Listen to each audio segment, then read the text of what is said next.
자, 오늘 우리에게 주신 하나님 말씀 함께 봉독하도록 하겠습니다. 욥기 1장 1절에서 3절 그리고 23장 10절 말씀입니다. 우리 쭉 연달아서 4개 구절 함께 봉독하도록 하겠습니다. 우리 한 목소리로 같이 한번 봉독할게요. 시작. 우스 땅에 욥이라 불리는 사람이 있었는데 그 사람은 온전하고 정직하여 하나님을 경외하며 악에서 떠난 자더라. 그에게 아들 7과 딸 3이 태어나니라. 그의 소유물은 양이 7,000마리요 낙타가 3,000마리요 소가 500결이요 암나귀가 500마리요 종도 많이 있었으니 이 사람은 동방 사람 중에 가장 훌륭한 자라. 그러나 내가 가는 길을 그가 아시나니 그가 나를 단련하신 후에는 내가 순금같이 되어 나오리라. 아멘. 아까 우리 잠깐 현모가 잠깐 나가는데 우리 말씀으로 축복하자 했을 때 누가 우리 욥기 1장 1절에서 3절로 축복한다고 현모가 그랬니 너가 그랬니? 현모가 그랬어? 네. 또 엄청난 축복이죠. 네, 엄청난 축복입니다. 요 말씀만 보면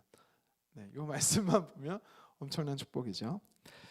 한 사람을 좀 소개하고 싶은데요. 이 사람은 태어날 때는 정상으로 태어났어요. 그런데 5살 정도 되었을 때에 이게 몸에 박테리아 감염이 된 거예요. 그래서 견디다 끝내는 이렇게 손과 발을 다 절단한 한 아이가 있습니다. 이름이 더스틴 카터라는 사람인데요. 우리 영상 짧은 영상입니다. 우리 영상 잠깐 보고 말씀 보도록 하겠습니다.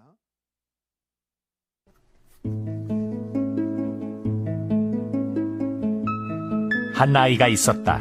건강하고 천진했으며 무한한 가능성이 열려있는 것만 같던 시절.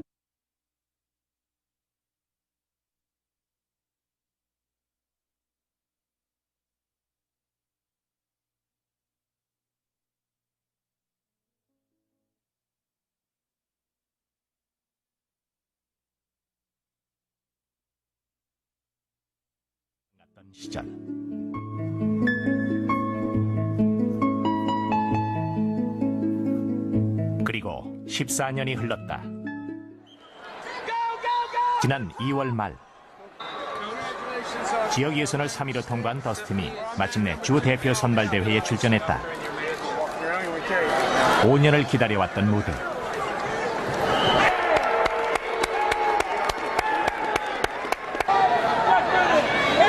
강전에서 패배하고만 더스틴. 패자 부활전만이 유일한 희망이었다.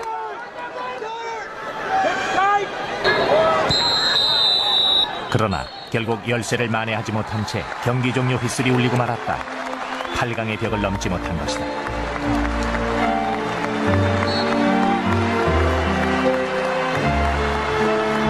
휘슬이 울리는 순간 천여 명의 관중들에게서 일제히 박수가 쏟아지기 시작했다. 더스틴을 향한 것이었다.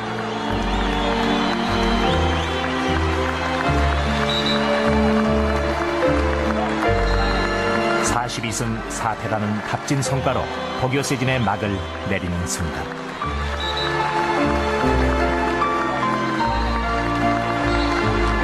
지난 5년간 피와 땀을 흘렸던 매트 위를 더스틴은 한참 동안 떠나지 못했다.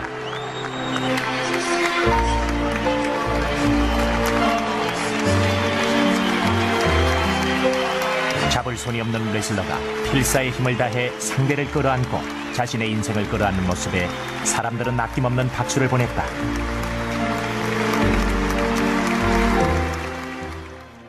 I mean, everybody has a break point. Even me. You guys look at me like, people like, well, you never quit. I mean, everybody has a breaking point. And it just takes that coach, that certain person you look up to really lift you up.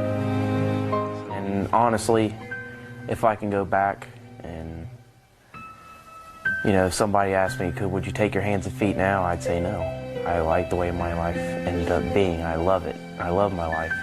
Every decision I've made, every bad decision I've made, every good decision I've made is everything from a random person not saying a word to me to a random person being nice to me because I'm handicapped. Every little thing that happened in my life is the outcome of what I am now. And I like the outcome. I mean, I'm happy.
온전함과 정직함은 사람과의 관계예요. 제가 거꾸로 얘기했습니다. 죄송합니다.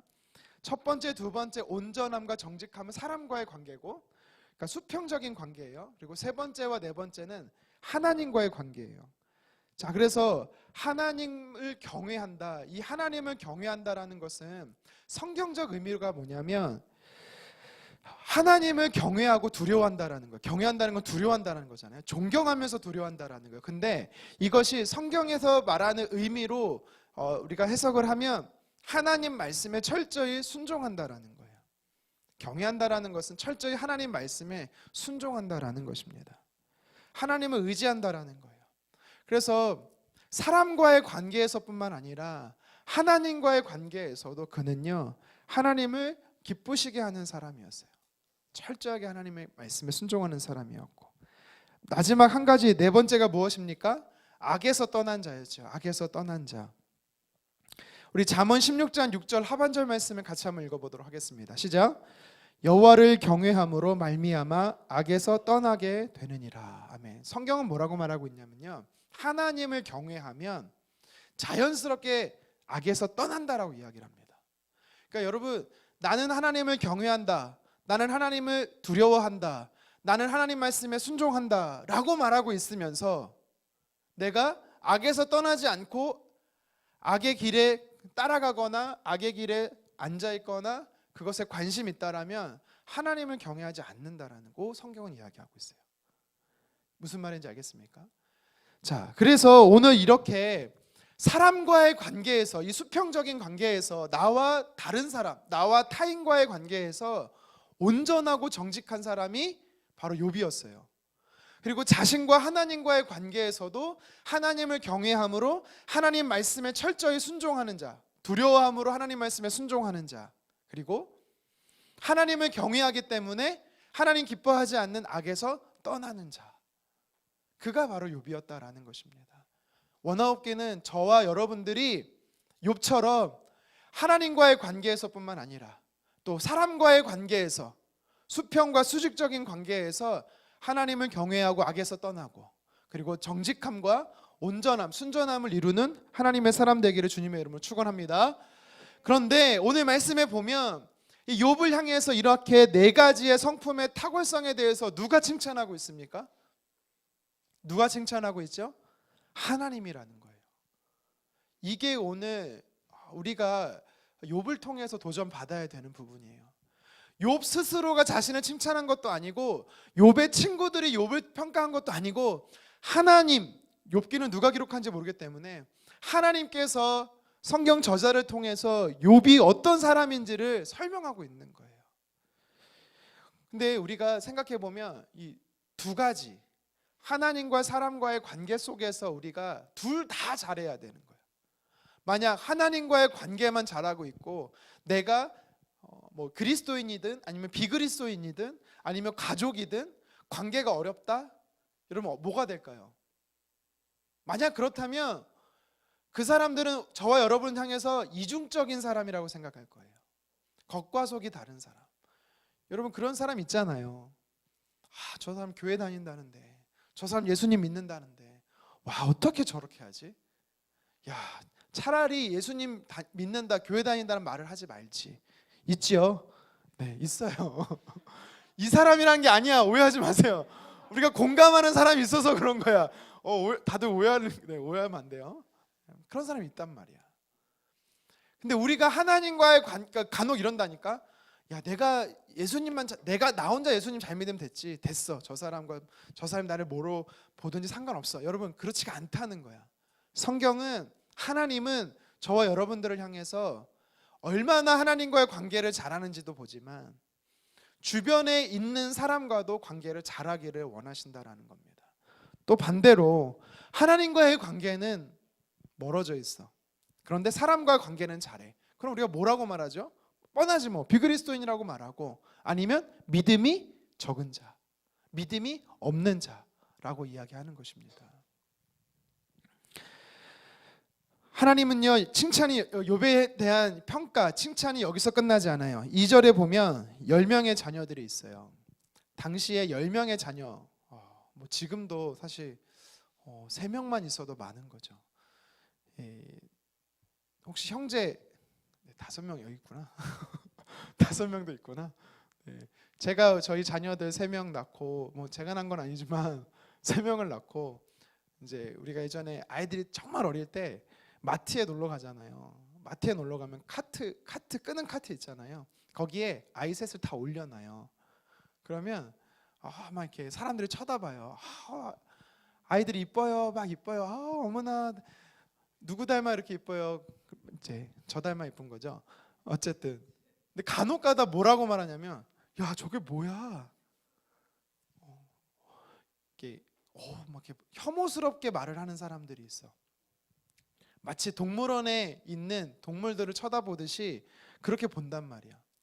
근데 여러분 지금과 다르게 지금 자녀를 많이 낳는 거에 대해서는 사실 불편하는 시대지만 과거 여러분들의 부모님 세대, 그렇죠? 그때는 7명, 8명도 낳았어요. 근데 당시 오늘 본문에 이 욥의 시대는 뭐 성경학자들이 아브라함의 시대라고 말을 하는데요. 그 당시에는요.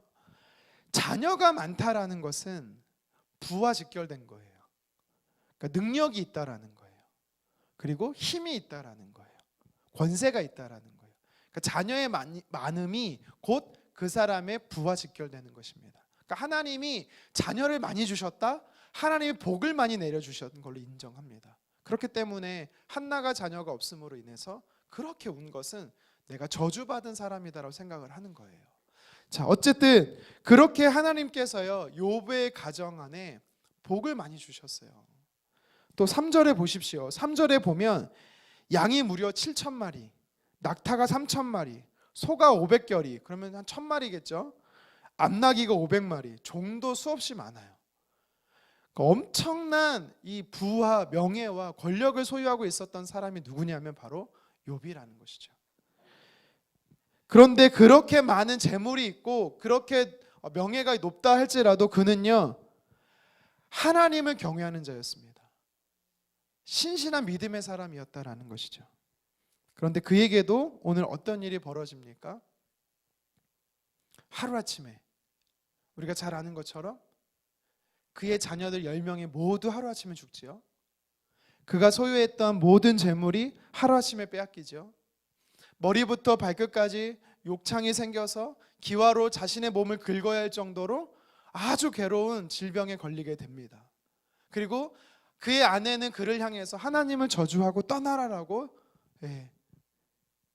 그렇게 하나님이 살아계심에 대해서 불신하도록 믿음이 흔들리도록 그렇게 유혹을 합니다. 자, 그런데 이런 상황 속에서 욥이 뭐라고 고백하고 있습니까? 욥기 2장 14절 욥기 2장 10절에 보면 이런 표현이 있어요. 주신 분도 하나님이시기 때문에 가져가시고 거두시는 분도 하나님이시다라는 거예요. 엄청난 고백인 거죠. 하나님이 나에게 허락해 주신 것이기 때문에 하나님이 가져가신다면 그걸 하나님께 드려야 되는 존재다라는 것입니다. 욥을 통해서 성경이 우리에게 도전하는 게 뭐냐면 믿음이 좋은 사람도 물질이 많은 사람도 육체적으로 건강한 사람도 가정이 평안한 사람도 높은 지위에 있는 사람도 분명한 것은 고난이 그의 삶에 있다라는 거예요. 저와 여러분의 삶에도 마찬가지입니다. 물론 피할 수만 있으면 피하면 좋습니다. 내가 그것에서부터 하나님께서 내게 그런 고난을 주시지 않았으면 좋겠다라는 고백을 우리가 드릴 수 있어요. 괜찮아요.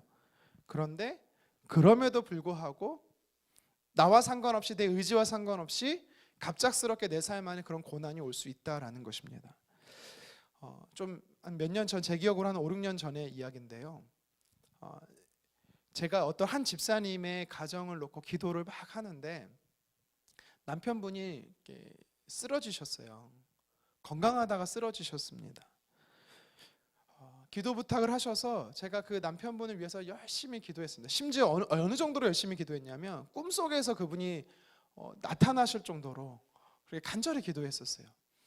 근데 꿈에서는요 멀쩡하게 일어나시는 거예요. 건강한 모습으로 또 회복되어지는 것을 제가 봤습니다. 그래서 어떻게 생각했냐면 이건 기도의 응답이다. 하나님께서 이분을 회복시키실 거고 다시 이 가정을 회복시키실 것이다라는 것을 하나님 저에게 이렇게 응답으로 주셨다라고 저는 믿었어요. 그런데 얼마 지나지 않아서 그 아내 집사님한테 문자가 왔는데 오늘 6시 9분에 남편이 소천했다라는 문자가 온 거예요. 이것을 보면서 왜 갑자기 하나님께서는 이 가정 안에 이런 고난을 주시는가, 이런 어려움을 주시는가. 지난달 29일에 있었던 이태원의 사건, 이 157명이 죽었죠. 왜 갑작스럽게 우리에게 이런 일들이 일어나는가. 여러분, 원인은 알 수 없어요. 다 헤아릴 수 없습니다. 그런데 분명한 것은 오늘 말씀의 욥의 고백처럼 우리는요, 이 모든 것이 하나님이 허락하신 것이기에 범죄할 수 없다라고 고백할 수 있어야 되는 거예요. 우리 같이 욥기서 2장 10절 하반절 같이 읽어보도록 하겠습니다. 시작. 우리가 하나님께 받은 복을 받았은즉 화도 받지 아니하겠느냐 하고 이 모든 일에 욥이 입술로 범죄하지 아니하니라. 아멘. 자, 주신 분도 하나님이시고 거두시는 분도 하나님이시다. 여러분, 그러면 이제 여러분께 진짜 나누고 싶은 말씀이 이거예요. 우리가 정말 이 욥처럼 이런 고백을 어떻게 할 수 있을까냐라는 거예요. 웬만하면 고통이 없으면 좋겠어요. 고난이 없었으면 좋겠어요. 그런데 고난이 우리에겐 있어요. 믿음 생활이라는 것은요, 신앙 생활이라는 건요, 글쎄요, 다양하게 해석할 수 있겠지만 고난을 얼마나 잘 통과하느냐라는 것이 제가 볼 때는 믿음 생활 같아요. 신앙 생활 같습니다. 그렇다면 그 상황 속에서 원망과 불평하는 것이 아니라 이 욥의 고백처럼 주신 분도 하나님이시고 거두시는 분도 하나님이시기에 내 입술을 열어서 하나님께 범죄하지 않겠다라고 우리는 고백할 수 있을까요? 제가 몇 번 이제 우리 작년부 설교 때 했던 간증이에요.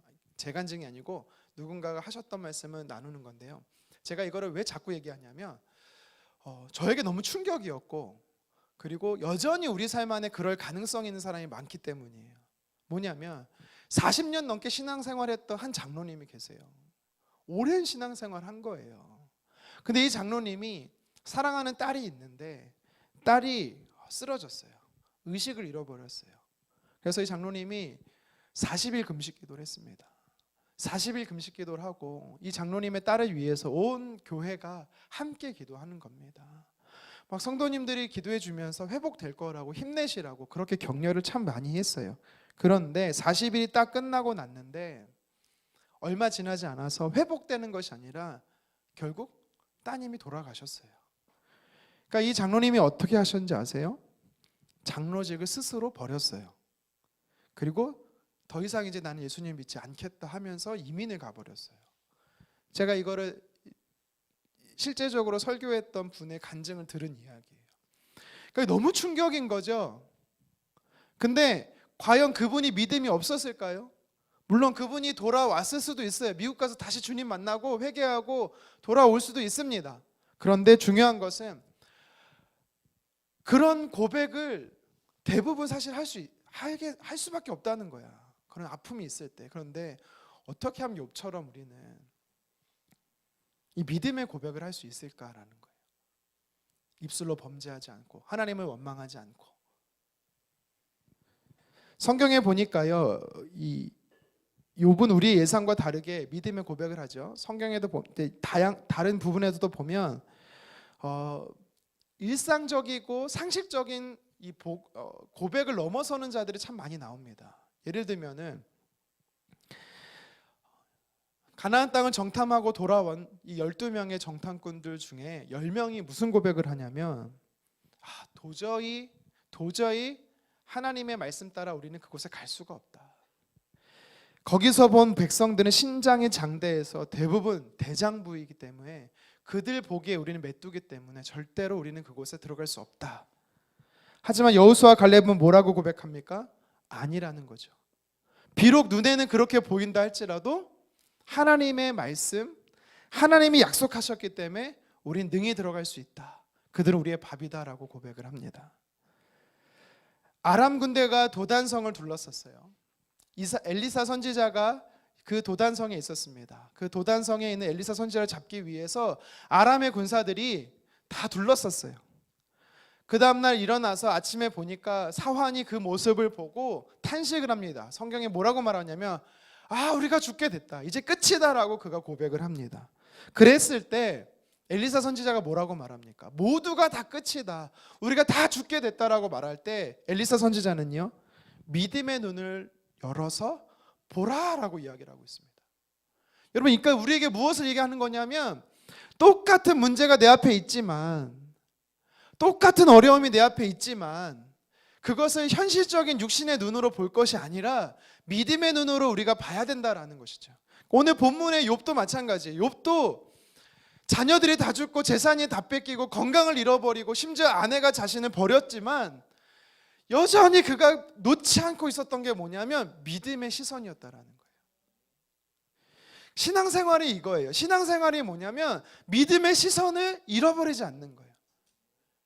계속해서 내 믿음을 빼앗고 하나님을 부정하게 만들고 하나님에 대해서 원망하게 만들고 신뢰하지 못하게 만드는 상황이 계속 될 텐데, 그 가운데서 내가 그 믿음의 고백을 잃어버리지 않게 하는 것, 이것이 신앙생활이라는 것이죠.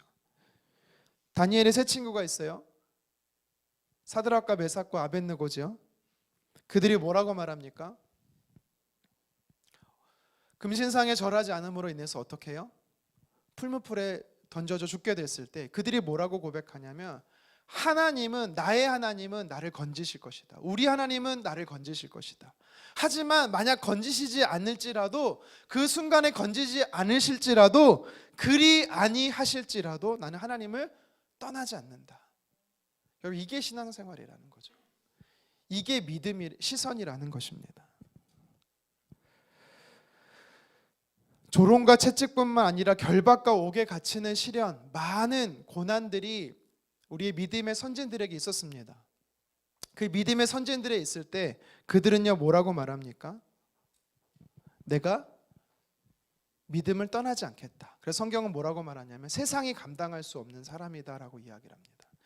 세상이 이해할 수 없는 믿음의 사람이라는 것이죠. 저와 여러분들이 그래서 오늘 본문의 욥처럼 세상이 감당할 수 없는 이 믿음을 소유한 하나님의 사람 되기를 다시 한번 주님의 이름으로 축원합니다. 자, 그렇다면 우리가 어떻게 욥처럼, 또 성경에 나오는 많은 신앙의 선진들처럼 환난과 고난이 우리의 삶에 닥쳤을 때 우리는요, 이 믿음을 지킬 수 있을까요? 자, 우리 함께 읽었던 욥기 23장 10절 말씀인데요, 우리 같이 한번 읽어보도록 하겠습니다. 시작. 그러나 내가 가는 길을 그가 아시나니 그가 나를 단련하신 후에는 내가 순금같이 되어 나아오리라. 아멘. 이 말씀을 가지고 오늘하고 다음 주 이렇게 2주간 우리에게 있어서 이 믿음의 시선을 유지할 수 있는, 믿음의 시선을 고정할 수 있는 방법에 대해서 좀 살펴보기 원하는데요. 오늘 성경이 우리에게 뭐라고 말하냐면, 다시 말해 욥이 그 환난과 고난과 어려움 속에서도 철저하게 신앙을 버리지 않고 하나님을 원망하지 않고 그 믿음을 끝까지 지킬 수 있었던 것은요, 어떤 믿음이 있었냐면 하나님이 나를 아신다라는 믿음이에요. 하나님이 나를 아신다. 하나님은 나를 아신다. 여기서 안다라는 단어는 히브리어로 야다라는 단어예요. 여러분 많이 들어봤을 거예요. 야다라는 단어가 여러분 얼마나 친밀한 단어고 얼마나 깊은 단어인지 아세요? 여러분 중 이렇게 아무도 모르는 여러분만의 은밀함이 있을 거예요. 그것이 좋은 것이든 그것이 나쁜 것이든 여러분들이 아무도 모르는, 심지어 부부관계도 모르는, 가족관계도 모르는 그런 은밀함이 분명히 있을 겁니다. 그것을 아는 걸 야다라고 이야기를 해요. 그러니까 하나님이 우리를 그렇게 너무나 잘 아신다라는 거예요. 성경은 뭐라고 말하고 있냐면 누가복음 12장에 보면 우리의 머리털 숫자까지도 다 세셔서 아시는 정도라고 이야기합니다. 예레미야에 보면은 예레미야 1장 5절은 이렇게 말합니다. 우리 같이 한번 읽어볼까요? 예레미야 1장 5절입니다. 시작. 내가 너를 모태에서 짓기 전에 너를 알았고. 심지어 여러분 우리가 임신되기 전부터, 여러분이 부모님이 여러분들을 임신하기 전부터 여러분들을 하나님이 아셨다라고 이야기를 합니다. 그리고 예레미야 1장 5절 하반절에 보면은 여러분들이 태어나기 전부터 하나님이 여러분의 성이 남성인지 여성인지를 아신다라고 말씀하세요. 시편 139편에는 하나님이 우리를 어느 정도로 아신다라고 말하냐면 우리가 앉아 있는지, 우리가 일어나 있는지, 누워 있는지, 걸어가고 있는지, 어쨌든 그 생각까지도 무슨 생각하면서 앉아 있고 무슨 생각하면서 걸어가고 있고 지금 무엇 때문에 고민하고 있는지 하나님이 그 마음까지 다 아신다라고 이야기를 하세요. 그리고 내가 말을 하지 않았음에도 불구하고 내가 무엇이 필요한지까지도 다 아시는 분이 하나님이다라고 말씀합니다. 하나님은 그렇게 우리를 잘 아세요. 반대로 우리는 그렇게 하나님을 잘 알까요? 그렇게 하나님을 야다라고 말할 수 있는 하나님을 아닙니다. 저랑 똑같은 생각을 했네요. 하나님을 향해서 야다라고 말할 수 있는 친밀함이 저와 여러분에게 있었으면 좋겠어요. 그런데 오늘 말씀해 보니까 욥이 단순히 그냥 하나님을 안 것이 아니라 내가 모든 것을 잃어버렸다 할지라도 건강을 빼앗기고 자녀들이 다 죽었다 할지라도 내가 하나님을 부정하지 않겠다라고 할 때 결코 하나님 앞에 입술로 범죄하지 않겠다라고 말할 때 그냥 아는 게 아니라 무엇을 아느냐가 참 중요합니다. 자, 오늘 말씀에 욥이 무엇을 알았다라고 합니까? 하나님이 내 삶에 무엇을 안다라고 이야기를 해요? 나의 가는 길을 아신다라고 말해요. 내 길을 아신다라는 거예요. 이게 중요합니다. 여기서 말하는 길이라는 게 있어요. 여기서 말하는 길이 뭐냐면 우리가 흔히 말하는 사람이 다니는 길, 그 길을 문자적으로는 이야기하지만 의미적으로는 이 단어가 무엇을 의미하냐면 지금까지 내가 살아온 길, 지금까지 내가 걸어온 길, 그 인생의 길을 이야기하는 거예요. 그래서 이 욥은 무엇을 하나님을 향해서 지금까지 나의 삶에서 하나님이 이끄시고 인도하시고 동행하셨고 또한 선한 목자가 되어주셔서 베풀어 주셨던 은혜들을 생각해 보면 절대 하나님을 부정할 수 없다는 거예요. 절대 하나님이 없다라고 말할 수가 없는 거예요. 반대로 이것은 또 무엇을 의미하냐면 내가 가보지 않은 길이 있어요. 그렇잖아요. 우리는 미래에 대해서 전혀 알 수가 없어요. 근데 이 욥의 고백 속에서 하나님은 나의 길을 아신다라고 말할 때 여기서 안다라는 것과 그 길의 의미는 지금까지 욥이 몇 살인지는 모르겠지만 지금까지 하나님이 선한 길로 인도하셨고 항상 좋은 만남의 복을 허락해 주셨고 그것만을 이야기하는 게 아니라 비록 지금은 내가 모든 것을 빼앗겼고 모든 것을 잃어버렸고 소망이 없는 순간이지만 여전히 하나님은 내 인생의 길을 책임지고 가실 것이다라는 믿음의 고백이 담겨 있는 것입니다.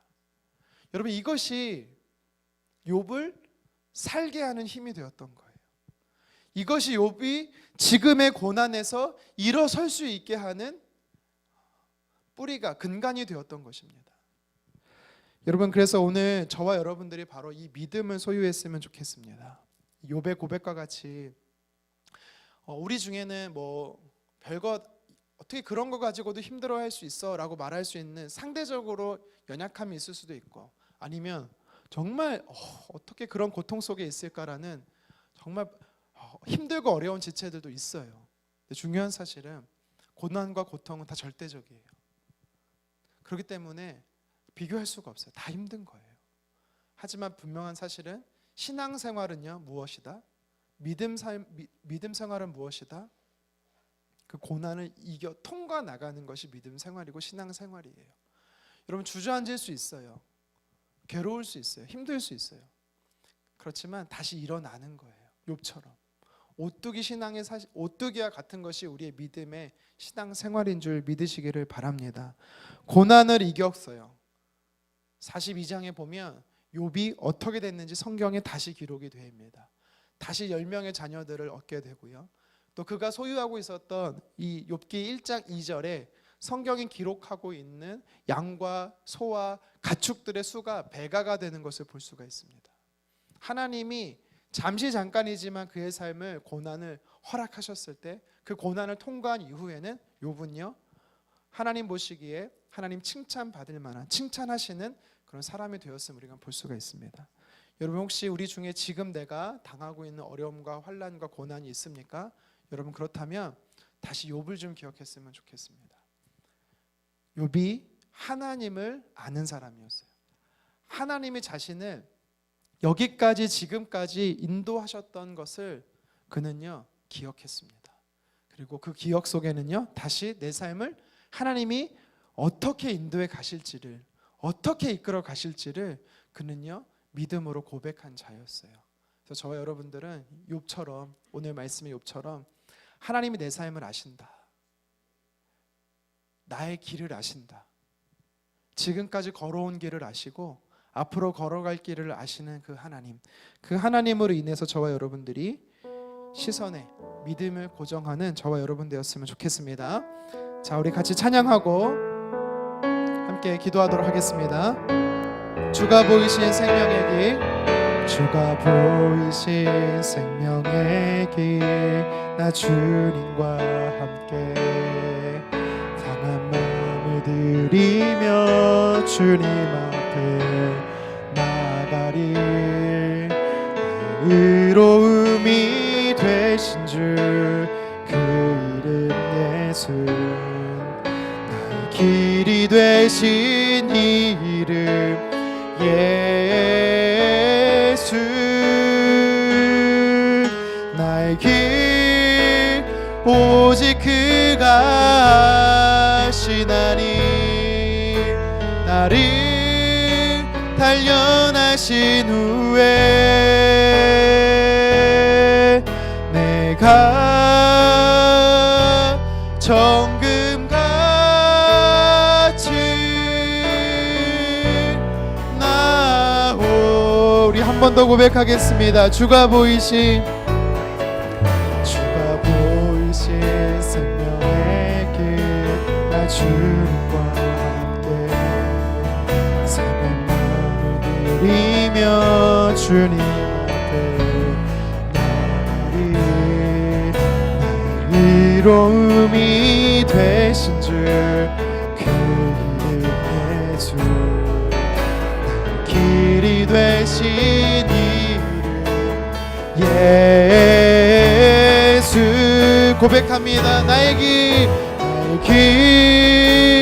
오직 그가 하시나니, 나를 단련하신 후에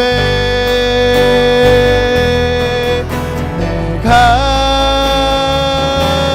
정금같이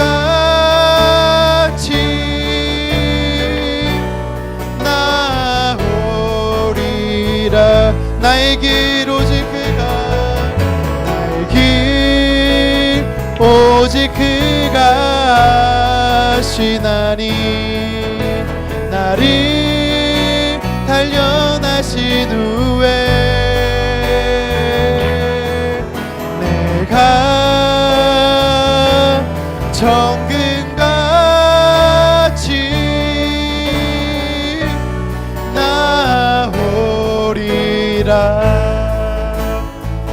우리 같이 한번 기도했으면 좋겠습니다. 욥은 고난과 고통 속에 있었습니다. 그런데 그가 아주 주저앉지 않았어요. 시편 37편 24절에 말합니다. 그는 넘어지나 아주 엎드러지지 않음은 주께서 그의 손으로 붙드심이라. 하나님이 우리의 삶을 끝까지 붙드십니다. 여러분, 그래서 우리의 삶은요 절망이 아니라 소망인 것입니다. 하나님이 절대 하나님의 손을 저와 여러분들에게 놓지 않으신다라고 약속하십니다. 하루아침에 욥은 모든 것을 빼앗겼어요. 어쩌면 여러분 청년 시절을 살아가는 여러분들에게 있어서 지금이 어쩌면 내 삶의 고난과 고통, 욥처럼 힘든 시기일 수 있습니다. 뭐 그런 어려움 때문에 힘들어해? 아니에요. 어려울 수 있어요. 근데 분명한 사실은요, 그 순간에 내가 하나님을 부정하느냐, 그 순간에 내가 하나님을 인정하느냐, 이것이 바로 신앙생활이라는 것입니다. 욥처럼 저와 여러분들이 그 고난의 시간을 잘 통과하는 사람이 되었으면 좋겠습니다. 하나님 앞에 정직한 자, 하나님 앞에 온전한 자, 하나님을 경외하는 자, 악에서 떠난 자가 되기를 간절히 소망합니다. 어떻게 욥이 그렇게 승리할 수 있었습니까? 오늘 성경은 23장 10절의 말씀을 통해 도전하고 있습니다. 하나님을 그는 끝까지 신뢰했어요. 어떤 하나님을 신뢰했습니까? 나를 아시는 하나님. 아무도 나를 몰라주지만 나를 잘 아시는 하나님. 근데 그 하나님은 지금까지 나의 길을, 나의 인생을 책임지고 여기까지 돌보셨던 하나님이십니다. 이 욥의 고백 속에는 미래에 대한 신뢰에 대한 소망도 같이 담겨져 있는 거예요. 그래서 하나님은 미래에도 앞으로도 나의 삶을 끝까지 책임지시고 인도하실 그 하나님이시다라는 고백이 담겨 있는 것입니다. 여러분, 그래서 두 가지 놓고 함께 기도했으면 좋겠습니다. 먼저는요, 여러분의 지금 어려움과 고난에 문제가 있습니까? 여러분, 그것은 내가 해결할 수 있는 게 아닙니다. 아무도 그것을 나 대신 해결해 줄 수 있는 사람이 없습니다. 이 문제는요, 하나님께 맡겨야 되는 것입니다. 욥이요, 하나님께 맡겼습니다. 그래서 여러분의 삶의 어려움들을 하나님께 맡기는 기도를 드렸으면 좋겠습니다. 두 번째는 욥이 고백했던 그 하나님, 나의 하나님 되어 주십시오라고 고백했으면 좋겠습니다. 욥은 나의 삶의 하나님은 나를 잘 아시는 하나님이다. 나의 길을 아시는 하나님이다. 앞으로 나의 삶을 책임져 주시는 하나님입니다. 나는 고백을 했습니다. 여러분, 이 고백을 우리가 같이 한번 드렸으면 좋겠습니다. 주여 한번 외치고 기도하겠습니다. 주여